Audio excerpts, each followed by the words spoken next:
100 seat ലഭിക്കും എന്നുള്ള ഉത്തമ വിശ്വാസത്തോടുകൂടിയാണ് UDF മുന്നോട്ട് നീങ്ങുന്നത്. അപ്പോൾ അക്കാര്യത്തിൽ യാതൊരു തർക്കവുമില്ല. ഇന്നിപ്പോൾ ഇലക്ഷൻ ഡേറ്റ് പ്രഖ്യാപിക്കുകയാണ്. അത് കഴിഞ്ഞാൽ 48 മണിക്കൂറിനുള്ളിൽ തന്നെ UDFൻ്റെ സ്ഥാനാർത്ഥികൾ രംഗത്ത് വരും. ഞാൻ അവിടെ തന്നെയാണ് കുറേ ദിവസമായിട്ട്. ഞാൻ മറ്റേ പാർട്ടി പറഞ്ഞ് മാറി മത്സരിച്ചപ്പോഴും എൻ്റെ വോട്ട്, എൻ്റെ സ്ഥിരതാമസം, സ്ഥിര അഡ്രസ്സ് ഇതെല്ലാം കവടിയാറിലുള്ള എൻ്റെ ഇപ്പോഴത്തെ വീട്ടിൽ തന്നെയാണ്. അത് വട്ടിയൂർക്കാവ് നിയോജകമണ്ഡലത്തിലാണ്. 2012 മുതൽ ഇന്ന് വരെ ഞാൻ അവിടുത്തെ വോട്ടർ കഴിഞ്ഞാണ്. തീർച്ചയായിട്ടും മാതാപിതാക്കളുടെ ആത്മാവിൻ്റെ അനുഗ്രഹം ഉണ്ടാവണം. അതിനു വേണ്ടിയിട്ടാണ് ഇവിടെ വന്നത്. പിന്നെ മലയാള മാസം 1-ാം തീയതിയാണ് ഗുരുവായൂർ ദർശനം. മാതാപിതാക്കന്മാർ അന്ത്യവിശ്രമം കൊള്ളുന്ന പ്രദേശത്തിൻ്റെ അവിടെ ചെന്ന് പ്രാർത്ഥന, ഇത് രണ്ടുമാണ് ഇന്നത്തെ വരവ്. അത് കഴിഞ്ഞ് ഇനിയിപ്പോൾ ഇലക്ഷനൊക്കെയാണ്. ഇലക്ഷൻ കഴിഞ്ഞിട്ടൊക്കെ ചിലപ്പോൾ വരാൻ കഴിയും.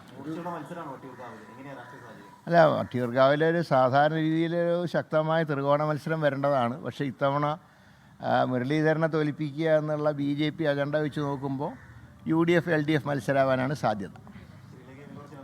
ഞാൻ ആരും വില കുറച്ച് കാണുകയല്ല. അവർ പാർട്ടിയുടെ നയം പ്രഖ്യാപിച്ചല്ലോ. മുരളീധരനെ എന്ത് വില കൊടുത്തും തോൽപ്പിക്കുക എന്നുള്ളതാണ് ഞങ്ങളുടെ നയം എന്ന് പറയുമ്പോൾ അവിടെ സ്ഥാനാർത്ഥിക്ക് പ്രസക്തിയില്ലല്ലോ. സ്ഥാനാർത്ഥികളെല്ലാം ഞാൻ തുല്യ നിലയിൽ തന്നെയാണ് കാണുന്നത്. ഞാൻ ഒരിക്കലും ഒരു തെരഞ്ഞെടുപ്പിലും എതിർ സ്ഥാനാർത്ഥികളെ ഞാൻ വില കുറച്ച് കണ്ടിട്ടില്ല.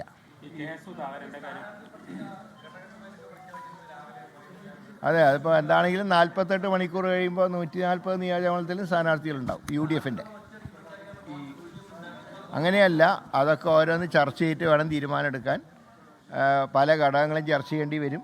അങ്ങനെ എല്ലാം ചർച്ച ചെയ്തിട്ട് തിരക്കിട്ട് പ്രഖ്യാപിക്കേണ്ട കാര്യമില്ലല്ലോ. ഇപ്പോൾ കഴിഞ്ഞ ലോക്സഭയിൽ എല്ലാവരും പ്രഖ്യാപിച്ചു കഴിഞ്ഞിട്ടാണല്ലോ ഞങ്ങൾ പ്രഖ്യാപിച്ചത്. പക്ഷേ UDF ആണല്ലോ കൂടുതൽ സീറ്റ് കിട്ടിയത്. അല്ല, കെ സുധാകരൻ്റെ കാര്യത്തിൽ തീരുമാനം എടുക്കേണ്ട ഹൈക്കമാൻഡാണ്. അവിടെ ഞങ്ങൾ അഭിപ്രായം പറയാൻ പാടില്ല. അതിനോട് ഞാൻ അന്ന് ഇന്നും യോജിപ്പില്ല. ഞാനൊരു സന്ദർഭത്തിൽ എനിക്ക് മത്സരിക്കേണ്ടി വന്നു. പക്ഷേ ആ മത്സരം, ആ തെരഞ്ഞെടുപ്പിൻ്റെ റിസൾട്ട് നോക്കിയാൽ നമുക്കൊരു കാര്യം കാണാം. ഞങ്ങൾ 3 പേരാണെന്ന് UDF ജയിച്ച് ലോക്സഭയിലേക്ക് എത്തിയത്. അതിൽ 2 സിറ്റിംഗ് സീറ്റുകൾ UDFന് നഷ്ടപ്പെട്ടു. വിജയിച്ച എറണാകുളത്ത് തന്നെ ഭൂരിപക്ഷം കുത്തനെ ഇടിഞ്ഞു. LDFൻ്റെ ഏക മെമ്പർ ജയിച്ച അരൂരിൽ UDF അത് അന്ന് പിടിച്ചെടുത്തു.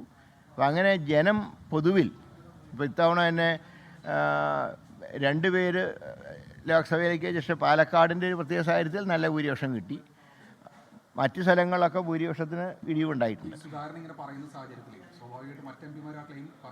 അല്ല, ഇപ്പോൾ അതിനെക്കുറിച്ചൊരു ചർച്ച കേരളത്തിൽ നടത്തേണ്ട കാര്യമില്ല.